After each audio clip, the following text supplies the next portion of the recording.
A lot about how physical this team is. What do you see from them in terms of the challenges from this year's group? Well, I see a lot of good athletes, big strong quarterbacks that can throw the ball, and they run the ball pretty well too when they want to do some of those quarterback runs. I see some good athletes, good offensive line, and a team that ended up playing well in the second half against us and got the win. So this is a good opponent, and we got to get ready to go. I think your guys are pretty fired up to avenge that loss last year. You know what? I think our guys are excited to be at home after a couple weeks, 3 weeks on the road or whatever it's been. And I think, in the first half, we actually played pretty good defense. And then the second half, we missed some tackles early, and then they got a little rhythm on some of their tempo stuff. And we kind of screwed up that game in the fourth quarter, missing a couple tackles. When they were coming out, we had them stopped and let the quarterback run around us for a big gain, and then they got momentum, and they finished the game, and we didn't finish the game. So we got to make sure that doesn't happen this time. How impressive is TJ McCollum been for you guys? You know what?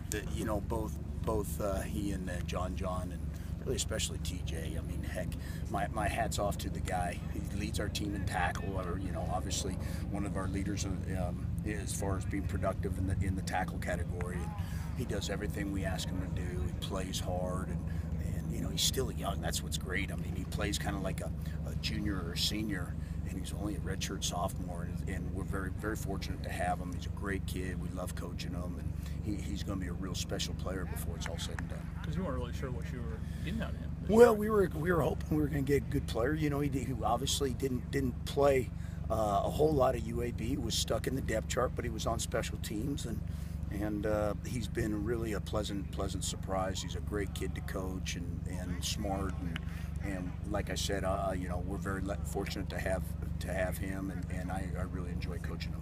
Coach said some of the third and longs over the last few games, one things he wanted to see cleaned up.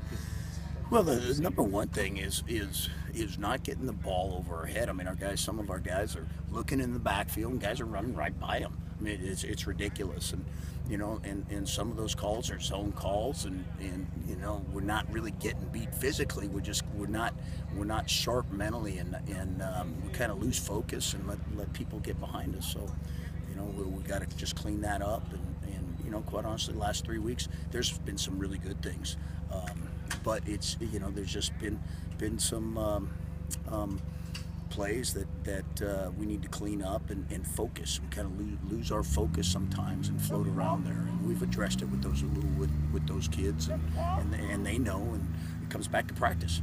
You got to practice really well, and so hopefully that does, we negate those big plays. But for the most part, I thought last week was good, and LSU was good except a couple of those plays, and the week before that, you take away the fourth quarter, we had our backups in, they scored 2 touchdowns. That's it. So it's been actually better than what